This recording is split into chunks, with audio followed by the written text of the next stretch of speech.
Kwanza wameona wakati Sifuna ameanza kuamuka na kuanza kutambulika, ndio sasa na wao wanakimbia kuanza kutafuta namba 30 namba.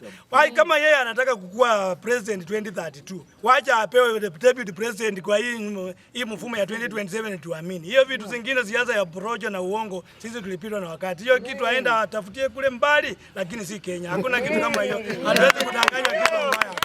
Kwani kwanza president alisema wajinga walisha Kenya. Wajinga sisi tulisha Kenya. Kama saa hizi ndio naanza kusema tunataka. Saa ngapi? Nyinyi kule hiyo namba 3, sisi saa hizi tunataka kiti namba 1. President wetu ni mtu anaitwa nani? Sifuna. Huyo ndio sisi tunataka.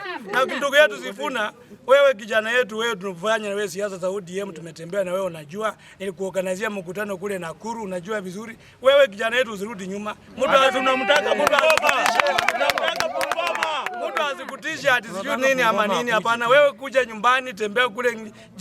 Jana umekuwa Machakos, tembea hivyo. Tulikuwa Kisumu.